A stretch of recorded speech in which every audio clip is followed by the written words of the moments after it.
Drake, good to have you here. Thanks for doing this. Thank you very much. And congratulations on this new baby of yours, this record. Universal acclaim. It's getting critical acclaim. Debuted at the top of the Billboard charts. How does that feel this time, really? Honestly, it's more than I could ever ask for, you know? This particular album was not only a challenge coming off of, you know, Take Care, which received a lot of positive feedback, and I was obviously awarded a Grammy, which I had been waiting for a long, long time in my life. Was one of my main goals. But not only that, my right-hand partner in music creation challenged me on this album to trim the fat, you know, to make a very concise project, and it actually gave me a song cap, you know, asked me to keep it at like 13 or 14 songs on the original. And so that was an interesting challenge for me. And now that it's out and the world appreciates it, it's a great feeling. And you took a long time to make this record. Yeah, it took about Was a year. there a specific vision? Yeah, I definitely wanted to tell more of the story. That was one thing that, you know, another person I know whose opinion I respect very much, I asked them, you know, what's next? What comes next? What would you want to hear from me? And they said to me, you know, I want to hear you give me more of the story. Like, you know, I know great things about you that other people don't know, whether it's, you know, with family, with women, just give me more of your story, get more personal. More personal. More personal, yeah. And I think I pushed it to its max on this record. I don't know if there is another step to take after this. I think I'm going to figure out what's next for me, but there is another evolution for Drake after this, you know, definitely. I don't know if I don't think it's going further. I think I'm going to make whatever adjustment I end up making. You know, I always like to grow. I always like to grow every record, but I always like to sort of change direction a bit. So with this, it's a lot more, you know, it's a lot more aggressive, it's a lot more confident, and the reflections, I think, are a lot clearer. They're a lot more accurate. So I'm telling stories with details that maybe, you know, I was so caught up while I was making Take Care, maybe I didn't remember these little small details that make you really able to relate to the song. Let me ask you about the details. In fact, you've said a lot there that I want to come back to, the aggression, the evolution. Mm-hmm. But in terms of the details, you've said at one point that you'd work on lyrics for one song at a time on this record for 3 weeks at a time. Yeah. What's happening in those 3 weeks? What are you working on? Sometimes I'm working and sometimes I'm just waiting. I write about my life. I don't write stories. A lot of classic rap is storytelling, but it's storytelling about someone else. Fictional stories sometimes. I can't do that. I have to write about my life. So sometimes in order to complete a verse the way I want to, or to finish a second verse on a song when I've already done the first one, I have to allow myself to either live a portion of life that I haven't lived yet, or something has to set in, you know, when it does take a week, 2 weeks, 3 weeks. Sometimes it's taking longer than that. I mean, I have a song that I still can't figure out the hook for it because, you know, I've just... And why do you keep it in the bullpen? I mean, there's that famous cliche, I think Elton John, but a few people have said it, where my best songs I've written in 10 minutes, you know? A lot of my hit songs I've written in a very short period of time. You know, Hold On, We're Going Home, I felt like we finished that in like 2 hours. And some other So why do you keep records. the faith in a song that you've been working on for weeks? I'm not a guy that does 40 songs for a project and picks 13 of them. If I'm gonna go as far as to track over a beat, I usually have the utmost faith in it that it'll end up somewhere. I don't really dispose of too many songs. I have stuff that didn't make this album, definitely. But I don't have 20 or 30 of them. You know, I have 4 or 5 records that just didn't make it because, again, I was trying to keep it concise. And whatever I end up doing with those, I'll do with them. But there's a fluidity on this record, a continuation of your style, of what you do between the rapping and the singing. Mm-hmm. And many people have made the case that didn't really exist in the norm, at least at a major level, before you. Has that become the norm for you? I think that with this particular album, what I tried to do was find the perfect balance between rapping and melody. I love melody. I sing. That's what I do. I've been very open about that. I caught a lot of scrutiny on the last record because there were distinct singing moments. There were borderline ballad moments. And I realized that as important as that was for that period of time for me, I love that music. I love that album. And it was important for me to make. What I tried to do with this album was blur the lines so that even when I am singing, it just doesn't feel like singing. And even when I'm rapping, the cadences are almost melodic to the point that they stick in your head. And I remember I brought this older gentleman in to recut a baseball sample for me on the beginning of Connect. And he said, he was listening to the song, and he's like, so what are you gonna call this? I was like, the song? And he's like, no, this genre of music that you're creating.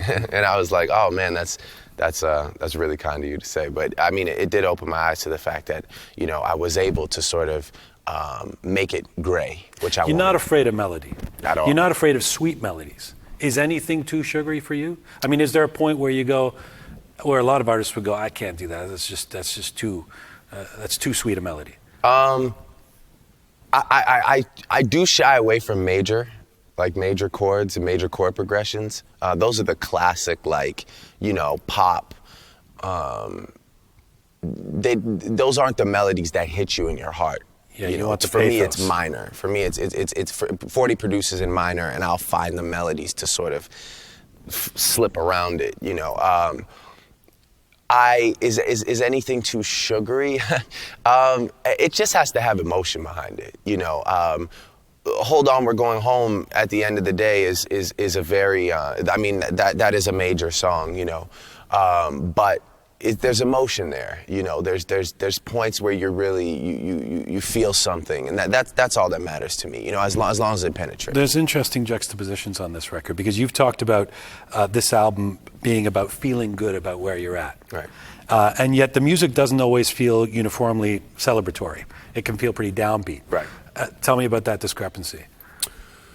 Well, there's a victorious sentiment behind it. I think the most important thing to understand about this record is the sentiment. I'm 26, working as hard as I possibly can with my friends that I grew up with, making my family happy.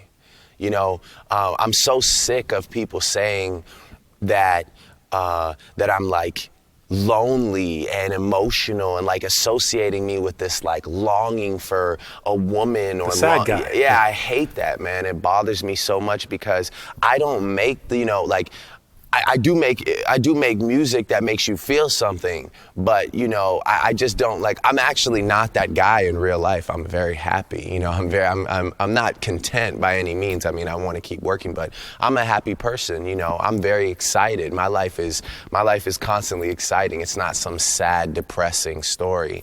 So, as far as the soundscapes go, that's just the music that I choose to make, man. I make my music strictly for the purpose of driving at nighttime. That's what I make my music for. What about the aggressive thing? You said this is a more aggressive record. Some people talked about the confrontational lyrics. Even the record starts off with Tuscan Leather. It's a pretty hard, old school rap song. There's a superficial reading of the confrontational part of this record that says, this guy's doing so well. Just what you described, but even more, the material success, the number one record, all that. What's he got to be confrontational and aggressive about? That's just kind of the nature of rap and hip-hop music. People have to understand that, it's a very unique genre in that regard. That confrontation is inherent in the art form? I believe so, yeah. Competition is inherent in the art form. Confrontation just kind of comes with the territory.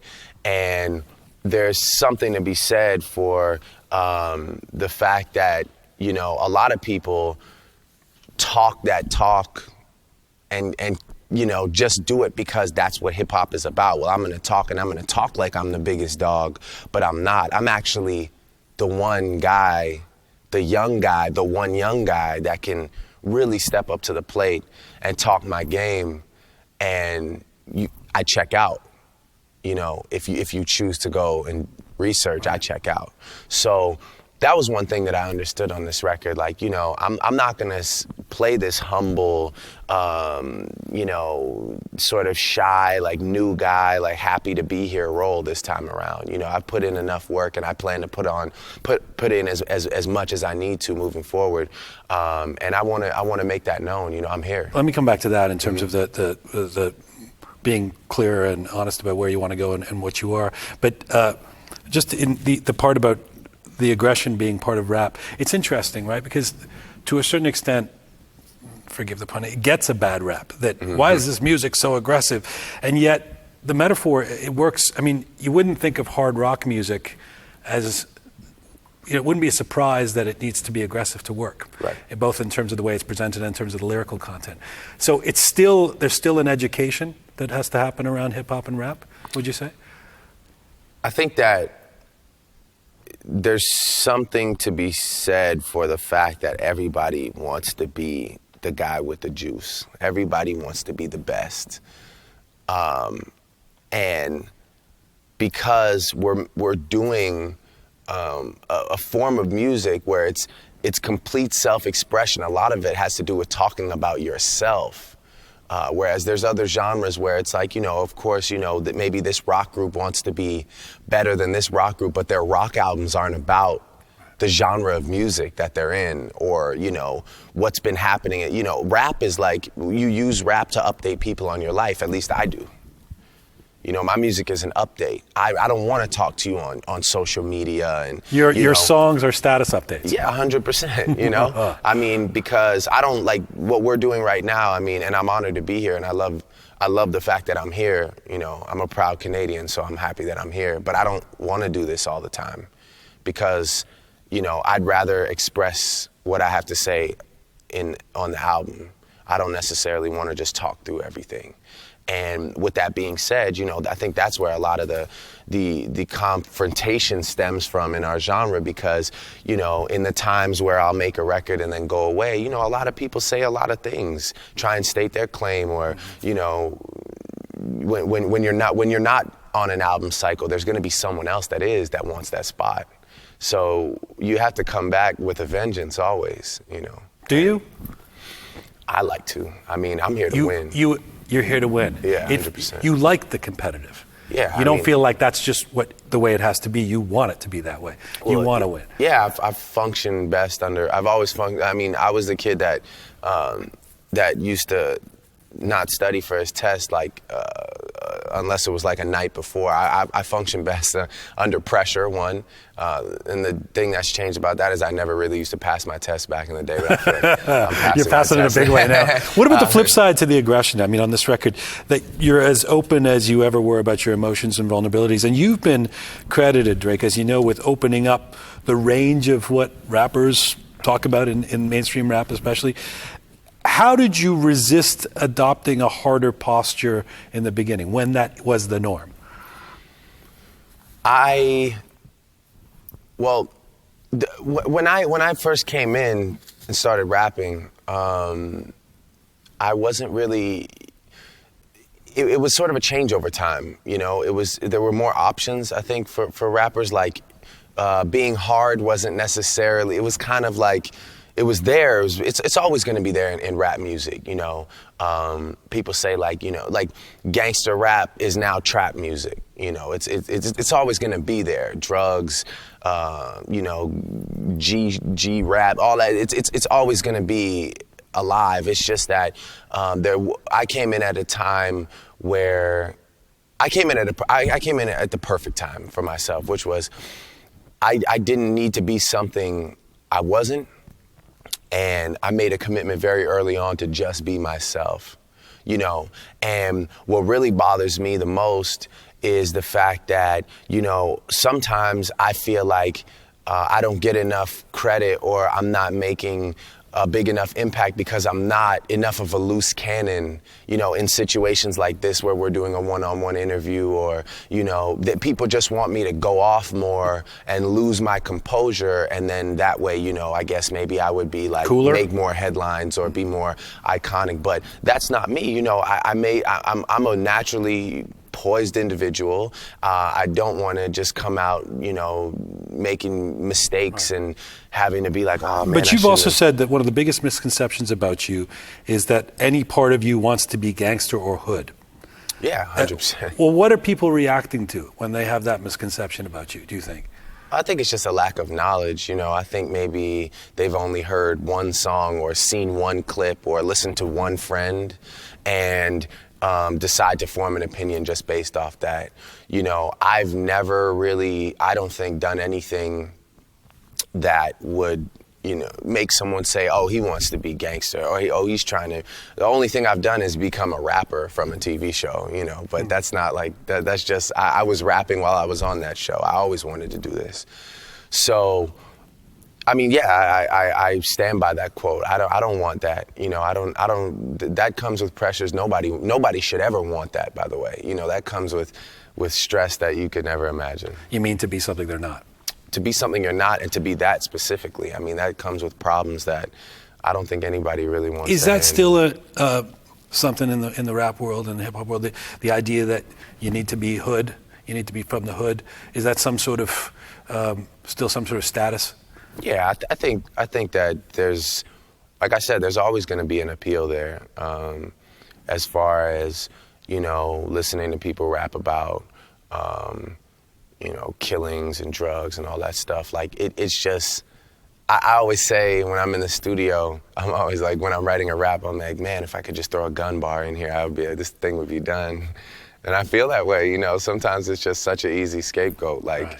You know, I can't rap about that. You know, you have to understand when I'm finishing these albums, remember, there's a lot of things that are off limits to me. And it's not because someone told me they're off limits to me. I just make them off limits to myself because I'm not going to step out of my character just to finish a record. But you're such an interesting guy because there's a paradox that emerges when it comes to you, the two personalities of Drake, right? Mm-hmm. There's this confident guy who has bravado, who wants to win, who is number one and wants to be number one and carries himself with that kind of confidence. And then there's the vulnerable, emotive guy who almost converge on insecure at times. Mm-hmm. Do you see that paradox in yourself?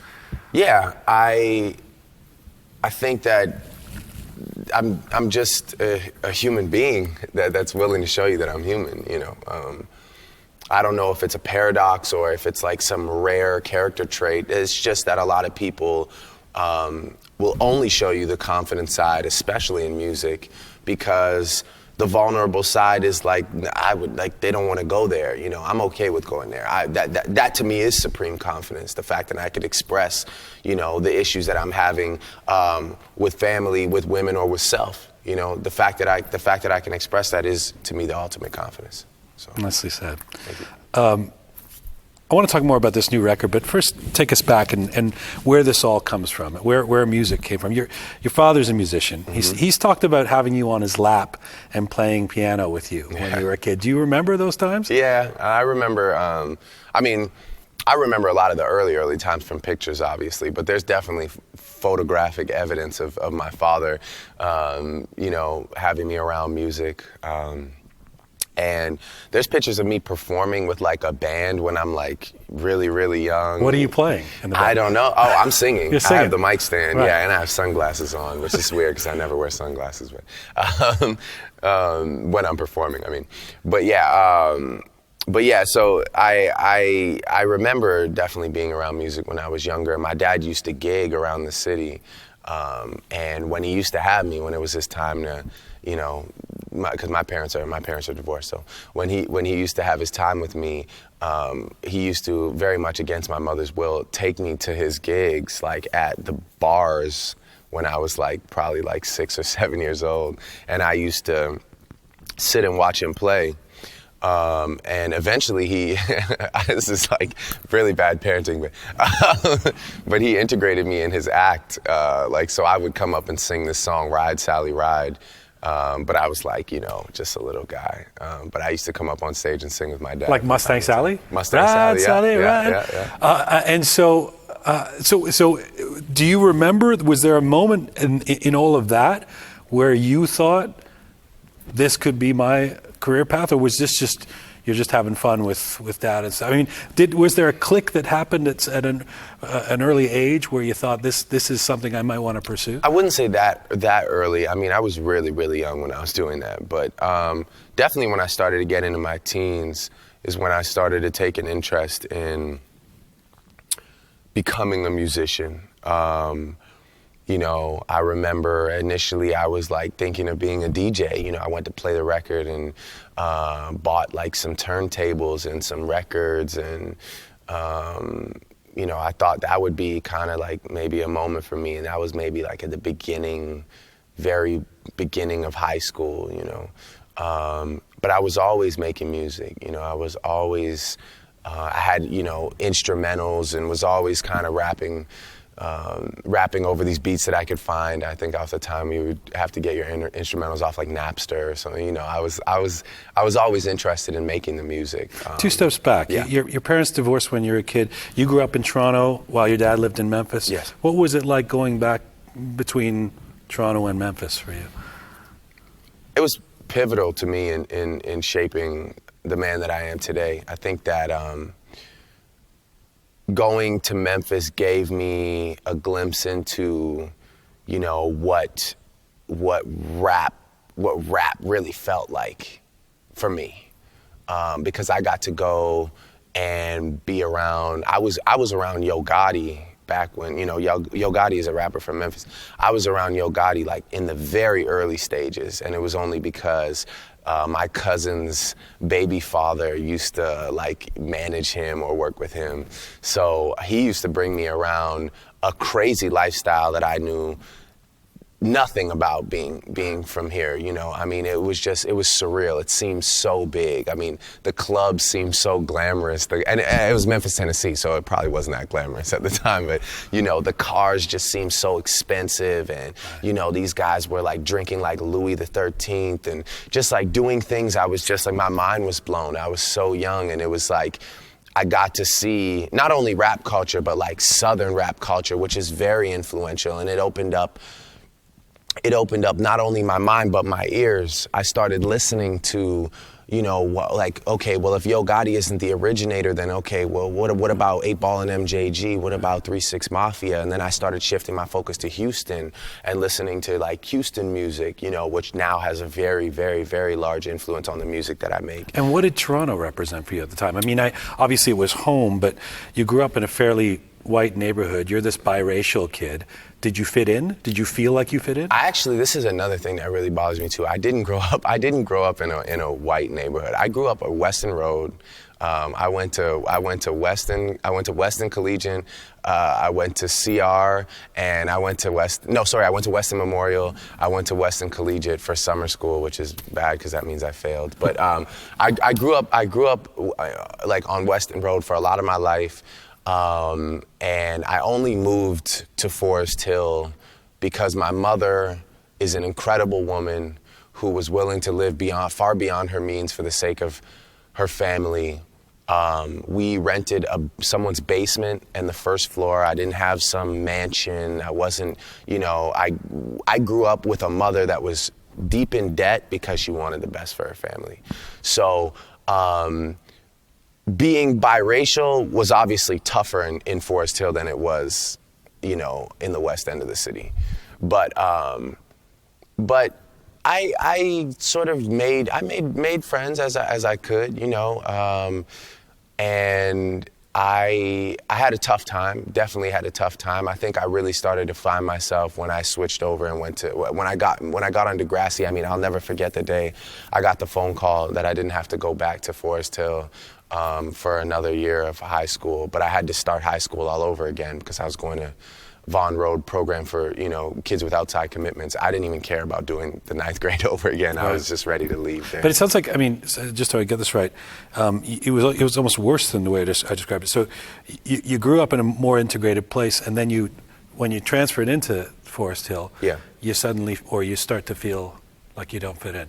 Well, when kids are young, you know, sometimes you can't fault them for the way that they choose to alienate some kids, or the things that come out of their mouth. You know, kids say the darndest things.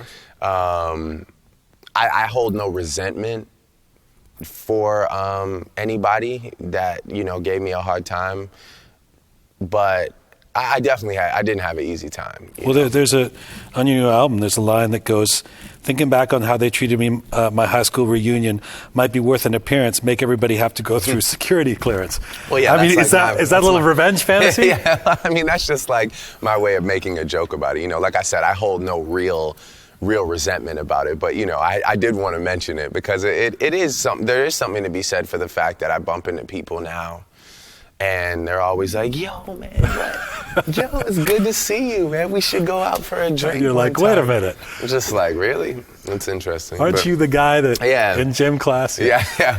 It was actually girls that gave me a harder time than guys. You know, I had some cool friends. As far as guys go. There were a couple kids that, you know, if I saw them outside a show, I don't know if I'd get them in, you know, as far as guys go. How would girls give you a hard time?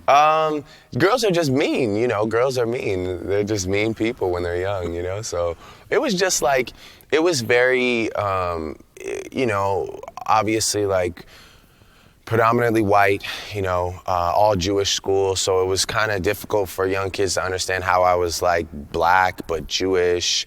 But, you know, there was just established families, cliques, I guess is cliquey, you know. It was just tough to find people with an open mind that weren't, you know, a little mean. But I'm sure that's a lot of people's experience. You're known as a good-looking guy now. You're a heartthrob now. Thank you. I mean, you don't have any trouble in that area. Did you think of yourself as a good-looking kid when you were? I mean, did you?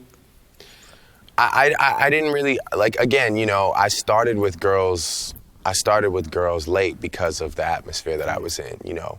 When I broke away from that mentality of, always feeling like sort of this guy that, again, is just like happy to be here. You guys want to invite me somewhere? Like, I'm just happy to go because I got an invite. When I broke away from that and started really finding myself is also where I found myself with women. You know? So you get into your teen years. Yeah. You become well known as an actor on Degrassi, the Next Generation. Around the same time, you're also starting to get involved in music. Did you know at that point which one you wanted more? Actor, musician? Yeah, I knew right away, and it had a lot to do with the process of acting. It's just so dependent on so many other things other than yourself. It takes a long time for you to actually get on set and do what you love. You know, you gotta find an agent. Your agent has to be good. He has to get you, or he or she has to get you auditions. Then you gotta go to the auditions. Then you gotta get a call back. Then there's, you know, the project has to get greenlit and this, that, and the third. It's just so many things that have to happen before you get to do what you love. And with music, thank God I found 40, and we became, you know, the most self-contained operation you could possibly ask for. I mean, I literally make the music, you record control it, the means of your own production. Exactly. And there's a great story how you get seduced into rap. I don't know if your father. I mean, your father had some run-ins with the law and actually did a stint in prison when you were a kid. And I read somewhere that part of your tutelage in rap came from a rapper who called himself Poverty, who was a cellmate of your father's. Yeah. Tell me that story. Well, my dad was locked up with this guy, and I don't know where he is now. I never got a chance to speak to him again, but he didn't have anybody to call. You know, he didn't have any like family or anybody to speak to. So my dad used to share his phone time with this guy, and this guy used to rap. So he used to read me his raps over the phone, and I told him, you know, I rap too. So we used to I used to be like, it got to the point where I'd be like, yeah, Dad, all right, cool. Where's he at? Like, I got new raps to spit for him or whatever. So we used to kind of use the remainder of my dad's phone time and just rap until it cut off. It's kind of a beautiful story. Yeah, it's you don't know where he is now? I don't. No, I don't. It would be crazy to sit down with him one day. I'm not sure. I never knew his real name or anything, but yeah, he definitely gets a lot of credit in those early years. Drake, sure. what was the moment where you finally decide to pursue music, hip hop, rap in a serious way? I pretty much, for lack of a better term, we all kind of got laid off of Degrassi. I mean, it was a upsetting time for me. You know, we all kind of came in. The names on our dressing rooms were changed. You know, they were making a complete changeover. They were starting over with new, younger kids. There was really nowhere for us to go, even though we thought maybe we'd, you know, expand and go to university or something. I don't know. But I don't know what we thought. But a lot of the main characters got sort of X'd off the show. And from there, I was just like, I remember telling my mom that I was going to tell my agent that I'm going to probably take a break and see where this music thing takes me, and I want to dedicate my time to it. I was already getting in trouble for spending more time on music and showing up to work tired. You know, I used to record in Scarborough, and I had like kind of, my relationships at Degrassi were so good that I would come in at 5 a.m. and go to sleep on the floor in my dressing room and, you know, tell one of the ADs or somebody, like, just wake me up, you know, I'll be in my room. So I used to get 4 hours of sleep. My call time would be like 8:30 or 9 o'clock, and I would sleep on the floor until I had to be up for work. But I used to basically live like on the floor in my dressing room. That had nothing to do with laying you off. Yeah, right, yeah. Can we get rid of the guy sleeping on the floor? Yeah, exactly. But so you decide to take this music path, and you know, in the bigger scope of things, it doesn't take that long before you blow up in the United States. But in the early moments when you're pursuing this, what was the response you get as a Canadian Black Jewish rapper trying to get attention in the U.S.? I think the details of my like background kind of came afterwards. I think what caught first was the music, and I think what became almost more appealing was like, this is the guy that I remember. Those moments from people like, wait, this guy is this guy? Like, people really, you know, drawing the connection. And I always say, I wouldn't have it any other way, man. I wouldn't have it any other way, because I truly don't know if I'd be here if I didn't have so much to potentially overcome, as some people may look at it. I mean, to me, you don't look at it that way. Not really, because you know, I'm from Toronto. I'm from a place where it's a true mosaic. You know, we're to me the most open-minded place you can possibly find yourself. So I don't ever look at it as that, you know. But there are other places that you go where it's just not so. It's not that simple, you know. And yeah, I never looked at it as overcoming anything. I was just like, man, I just got to be a good rapper. But, you know, to a lot of other people, they were like, wait, what? You're Canadian, you're Jewish, and you're half, you know, it's just like mind-blowing things to them.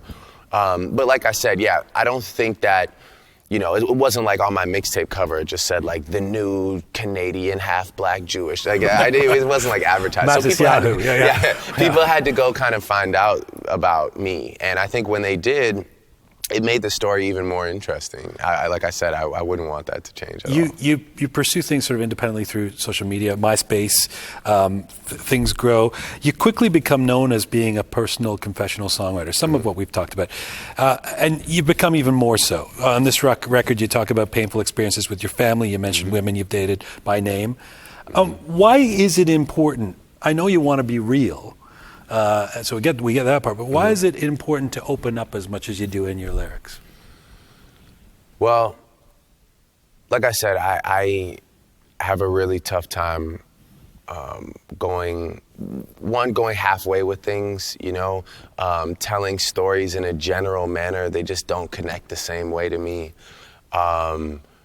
My goal a lot of the time when I'm making a body of work, sometimes when I'm doing a feature verse, my goal is just to like have fun, show you that I'm here, that I can rap really well. When I'm doing a body of work, my goal is to let you know more and more about me, and to let you know that I'm a real person, to let you know that I'm not afraid of my past, and I've said this, and I don't want to be repetitive, but there is something to be said for the fact that I get to wake up every day and I don't have to think about anything. I just get to go and be myself. I don't have to remember to do this or dress like this or put on this accent or, I just get to wake up and be myself.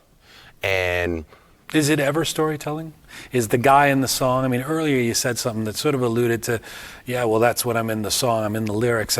Is the Drake in the lyrics always you? Yeah, 100%. Always me. There's I don't really exaggerate. It's not an amped up character. It's not. No, it's just how I feel inside. Of course, my feelings inside are always going to be amped up. Like I said, I was taught by a phenomenal woman, my mother, how to conduct myself on a day-to-day basis. So the person that you meet is always, hopefully I'm always going to be somebody who's, pleasant to deal with. But inside I have a lot of, I feel a way about a lot of things. And the people that you write about, how do they feel about being exposed? I'm very careful with that. As you use a word there, exposed. I never want it to feel like exposed because I don't do it with malicious intent, and exposed feels malicious to me. There's no malice involved. It's stories that I feel the need to tell for my own soul and for other people to sort of, again, draw parallels with me.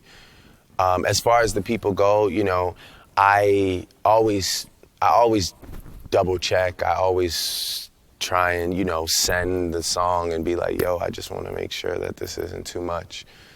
And then sometimes, for example, like on this record, sometimes it's not too much until it's out, which is tough for people because it just gets bigger than any of us can ever imagine sometimes. And that's what happened. There's a theory. You've been called a product of your generation because your confessional work has a parallel with the way people open up online about their lives in social media and on the internet. Do you see it that way? I hope I'm not echoing any social. Like I hate the gist of living your life on the internet and telling everybody personal details about yourself on social media. So I don't think it has anything. That one doesn't work for you. No, I don't like that. I find music a lot more. It's a useful tool. It's inspirational. I want people to use it as a life soundtrack, as a guide, and not so much as a guide as like, don't make the same mistakes I did. Just there's someone else out there that's like living a real life, and here it is, and maybe you find some things in there that, let you be able to say, I'm not the only one, because I felt like I was the only one until I heard that. And that's what gets me, man. That's what really does it for me, is when people come to me and say like, I was having a tough time, man. I got this, and it's like, I use it as an actual tool. It's not just a CD that comes on and goes off. I use it. And that, it's a cliche, but meaning it's like therapy. 100%. Yeah. It's catharsis. Yeah, and I can't expect that reaction every time. To some people it'll just be music, and that's fine too, as long as it, if it makes you happy, that's good. That's still therapy in its own way. If you party to it, it's all just a tool, And to me, social media is like a tool, but it can also lead to destruction. A lot of people I know become dependent on it, and it makes everybody feel famous. You have followers, which equate to fans who are actually interested in every single move, and it's crazy, man, what's going on in our generation. It really is. It bothers me sometimes. I want to ask you about, I know I can't keep you here forever. I want to ask you about Canada. I want to ask you about Toronto. Very quickly, though, you've talked a lot about Marvin Gaye's late 70s album, Hear My Dear, as being a big inspiration for your work. That's a very confessional record about a painful divorce. Yes. What was it about that record that inspired your own, and what is it about Marvin Gaye that you want people to know? Well, I've been inspired by Marvin Gaye in a lot of different ways. I mean, one is that I use his recording space to make some of my music. So that was kind of the initial point for me, where I was, looking around at all these images and just the environment, and it made me say, okay, I want to go deeper into this guy's career. I started listening to a lot more Marvin Gaye music than I ever had before, even though my father would play it, but still. I started listening, to the way that he layers his vocals. It's almost like there's two songs going on. He's got, this ad-lib track that's so well placed. It was like, and I use that a lot on this album. Just well placed little touches and ad-libs in the background that add energy, but they're not, they're not lyrics that you're gonna sing out, but they're important, as far as like fluidity and just the flow of it. Hear My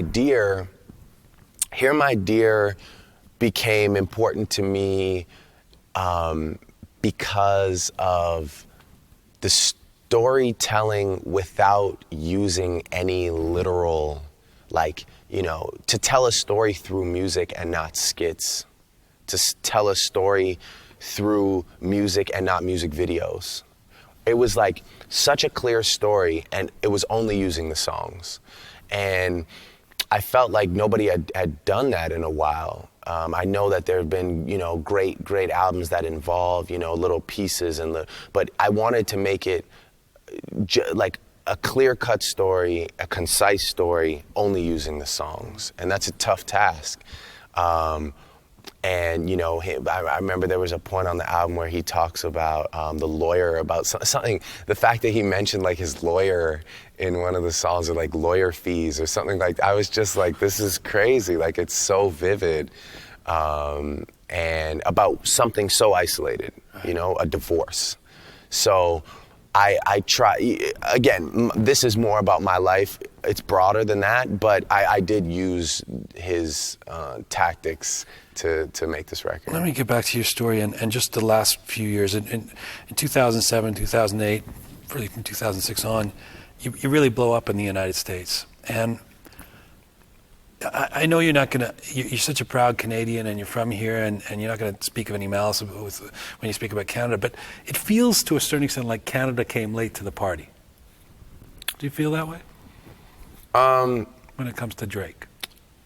No, I wouldn't say that. I would say How that... would you say it? I would say that it took U.S. acceptance to create Canadian pride. I think that to break down those doors, to start being mentioned with some names, it almost became surreal for me and for a lot of people that I knew from home. And I remember just coming home with my initial like Lil Wayne verses that I had on some of the first songs I had ever done, and I was just blowing people away. They didn't understand it. They had never seen anything like it before.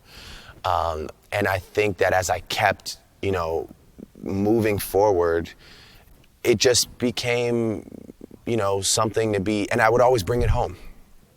I would always bring it home, whether it was OVO Fest, whether it was, coming out with Jay-Z, whether it was mentioning the city in songs and in songs that were cool, that actually played on, MTV and played in the clubs and in Live Miami, where people were saying the word Toronto, and like it took me breaking down that door to be able to come home and give everybody a reason to be proud. And how do you feel about that?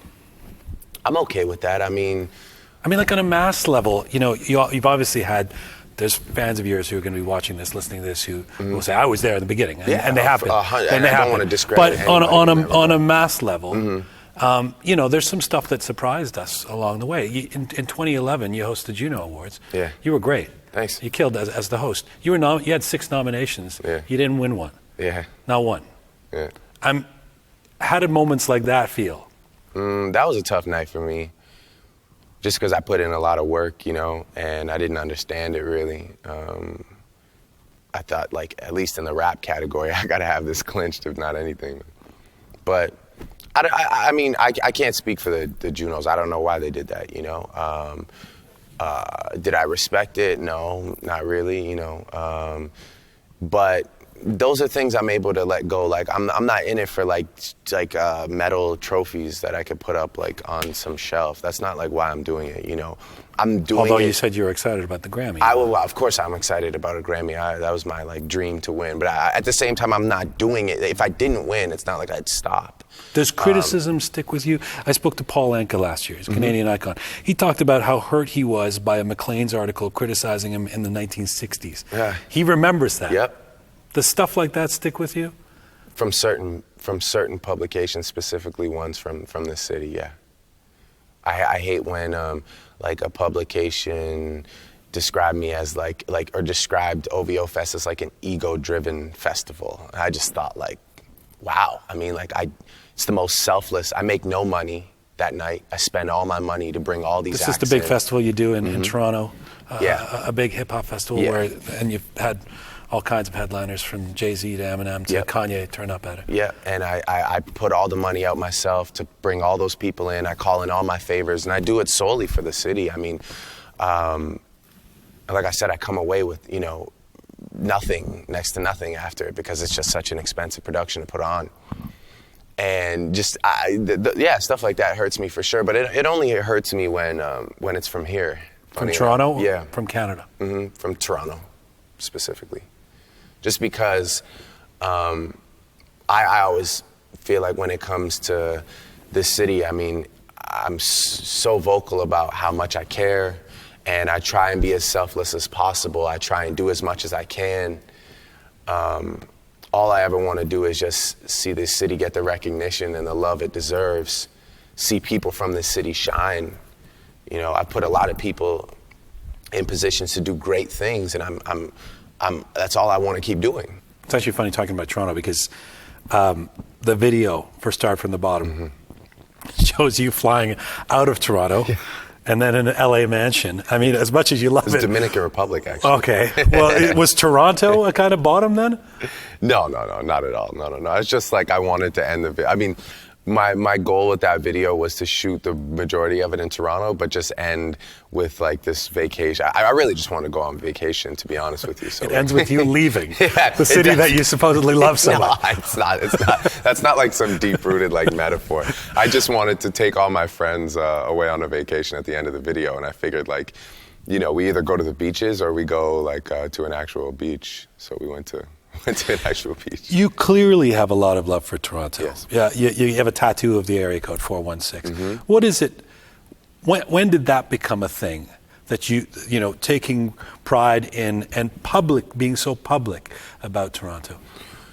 Well, I remember a time in Toronto rap where it was kind of it was not cool to be patriotic, and we almost you wanted to sound just as far away from Toronto as possible, just as as far as the lingo goes, as far as I just remember when there was an extreme obsession with American culture, and that was where all the superstars were and all the rap was. And by the way, that generalizes, as you know, film. Yeah, of course, television. Of course, yes. Let's try and make Toronto look like New York. Yeah. But for me, I always was no, there's things here that the world will even the area code always looked cool to me. I was just 416. That's, it may sound crazy to somebody who's not from here, but it looks good on paper or on the side of my torso. It looked I just always was not only proud, but just fascinated with this city.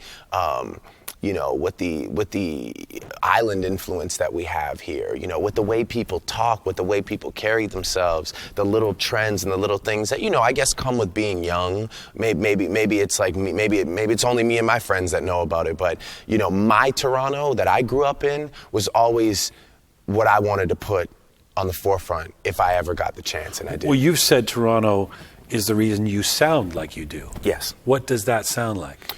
That sounds like that and every other album that I've made.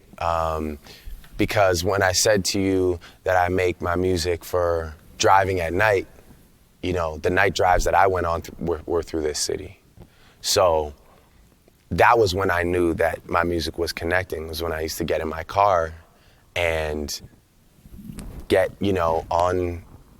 on the highway and drive either out to the west or out to the east, and it would be nighttime, and I would be looking at this city, and if the music matched that scenery, then I was like, it was right for me, and I still do that. The only difference is there's a security truck behind me now, but I still do it. I still drive. There's a by security myself. Truck? Yeah. You require an entire truck? Yeah, sometimes. Yeah. Wow. Well, but it goes beyond pride for you, Drake. You very prominently become a representative for Toronto. I mean, OVO alone, this is like, you bring amazing artists every year to the OVO Fest, Stevie Wonder, Kanye West, TLC, Jay-Z, and we get a lot of attention. Toronto gets a lot of attention because of that. It becomes an international story, especially in the music press, et cetera. What do you see your role as when it comes to Toronto? Well, I'd like to just consider myself a messenger at this point, I really want you to hear that album and know that this city is what inspired it. And if you like that album and you're looking for a place to go, then, come check out the city. There's great things here. It's very diverse. There's great places to eat. There's great places to go. And, I'm just really a messenger. I'm just giving you one guy's story from one city. And as far as, Toronto goes, I mean, I don't have nor do I need an official title. I mean, I guess I do now as far as the Raptors. Yeah, the Raptors thing goes. But I've never needed any accolade or any pat on the back for what I do for the city. I really do it solely for the city. I don't want anything in return for it. But when you become an ambassador for an entire genre of music for the city, your connection with the Raptors, even things as simple as just wearing Maple Leaf jerseys or whatever when you're on prominent American TV shows. Right. Do you feel the weight of responsibility at some point? Now you're carrying the banner for us? I will say that I just don't ever want to embarrass us by making a mistake in my life. So, and that's something that goes even beyond the city. That's just for my own family, for my own career. I mean, I just want to never make any, stupid decisions that, because 100% now, it reflects on a lot of people that I know. It reflects on a city. There's the stakes are high in my life, but I think that that just goes without saying. I mean, that's the only thing that I feel as far as weight goes. I don't necessarily. But let's take the Raptors thing. Yeah. You're now an official ambassador for the Raptors. You're 26 years old. Yeah. You're a massive music star. You got a lot going on with that. Yep. A new record out that's #1 and you're touring and all that. You could cheer on the Raptors. You could wear the jersey. You don't have to be the ambassador for the Raptors. Right. Tell me about taking something like that on. Why'd you want to do that? Well, I enjoy new challenges, much like this album. I enjoy taking on a challenge. And yeah, sure, I could cheer them on and wear the jersey, but I'd rather revamp revamp the team. I want to put my input into the building. I want to make it more exciting. I want to make it more fanatic. I want the energy that, I see when I go, I talked about college sports, or sometimes you'll go to watch other NBA teams play, and it's like you feel awkward not being a fan, and you got to cheer for that team because, there's an electrifying energy. I want to bring that here, and it's just something that I've always wanted to do. So yeah, I guess just to stand by and like... In all of your 26 years. In all of my 26 years. Do you know anyone who's more ambitious than you are? Yes, I do. Who's more ambitious? I feel like I surround myself with people that are just as, if not more, ambitious than me. Yeah. My management, 2 guys who I grew up with, friends of mine that have grown exponentially throughout the years and plan to keep growing. I mean, we all do, and those are guys that I feel like at times are, more ambitious than me. 40 definitely outworked your me producer? on this album. Yes, my producer. He's maybe my dreams are a bit more grandiose, but you're hardly a slacker. Yeah. But as far as ambition goes, I mean, I'm not the only one in the circle. Well, on your last mixtape, So Far Gone, you rapped, and I'm paraphrasing a bit, I want the money and the cars, the clothes and the hoes. I just want to be successful. We can say hoes on here. You should have told me that earlier. Well, it's your lyric, so it's art. Yeah. Is that still your definition of success? No, that was very much it was always kind of, even at that time, I knew that wasn't the ultimate success. That was just the naive young man's definition of, like starry-eyed success. That's what that song was about. And I think the verses were the juxtaposition. The hook was very much like you said. Now that you read it back in your voice, it sounds really simple. I didn't do a good enough job of it. But no, that song was always kind of that is the rap definition of success, I guess. So do you feel like you are successful? Yes, I do. I always want more. I'm, for some reason, like ready to go back and start working on new music tonight, even though everyone around me needs This came out like last week. Yeah. Everyone around me needs a breather for sure, but dude, you said you wanted to have $25 million by the time you're 25. You did that. Mm-hmm. Now you say you want $250 million by the time you're 29. I mean, this is, given the modest way you grew up, what does money mean to you? Well, I think less than the dollar value, it's just more about the idea of growth and business mindset too. 25 million at the time seemed crazy to me, but when you start becoming a headlining touring act and brands want to get involved with you and you can go do private events and whatnot, it's you're capable of making it. And now I want to for sure obviously keep touring, keep making music, but now I see that there's other ways, as far as like this global ambassador thing, as far as maybe starting, I want to invent something. I want to start a company. I want to do something that has maybe nothing to do with music. Well, why do you care so much about success? Have you figured that out? I'm just addicted to it. Why? I think that I've sacrificed so much for it already and dedicated so much of my time that I have to push it as far as I possibly can, because I've given up a lot of years as far as maybe like nurturing like personal relationships go, and trying to build things like a family or a relationship, or I don't do any of that. I just kind of work. So with that being said, and how do you feel about that? I'm okay with that now. At this point in my life, I'm okay with that. I think it's a great age to be doing that. I think maybe in 10 years, if I'm still in that mindset, I might have to like come sit back down with you and be like, yeah, we gotta have it. This is a different conversation tonight. But yeah, no, I feel good about it now. I interview a lot of artists who will say, and I'll say, what is the dream here? What do you, I just want to be able to play music, make a living. It's just about the art. Yeah. I mean, whether they're being duplicitous or not in the answer, they don't publicly say, I want to be number one, especially Right. Canadian musicians. Right. You're not afraid to say that. Mm-hmm. Tell me why. Well, I don't want to be number two. I think that would be a weird thing to sit here and say, or I don't care. You know, I want to make this city proud. You know, that's a main reason for me. And number one, it takes a while to even become that. I don't even know what number. It's like number. I hate numbers, by the way. You know, I like to say I just want to win.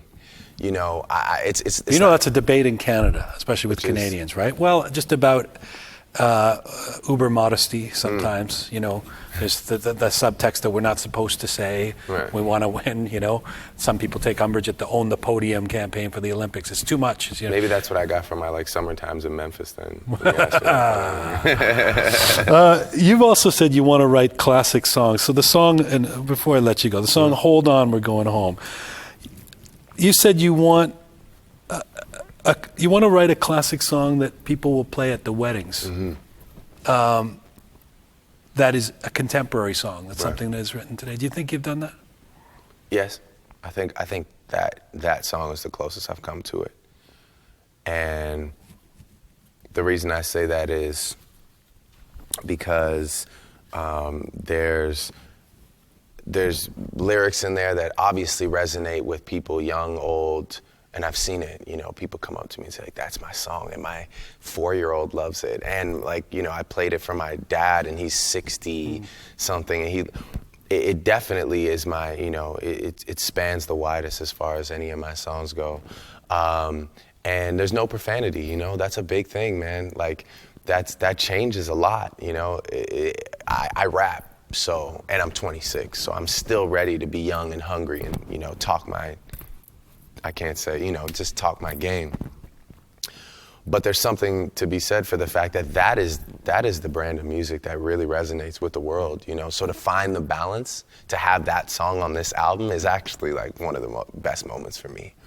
You yourself have this incredible musical lineage, not just your dad.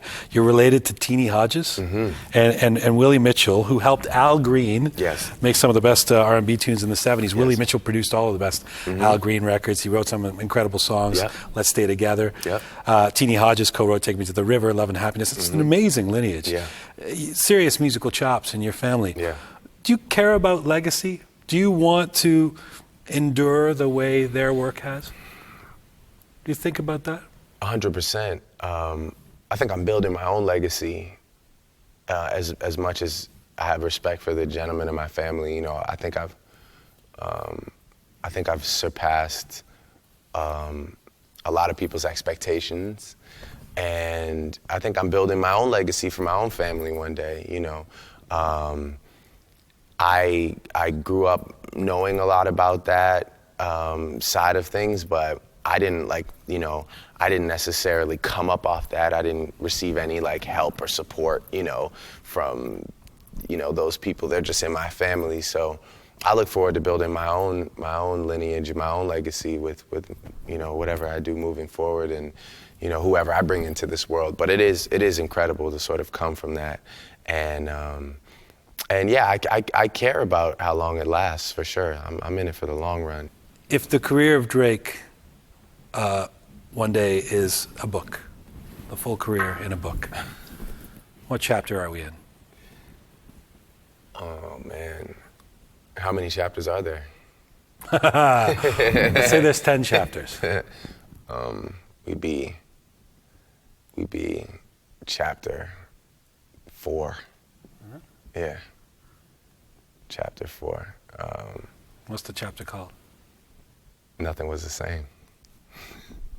It's great to have you here, man. Yeah, thanks Thank a you lot, so much man. for doing this. Appreciate it. Yes, sir.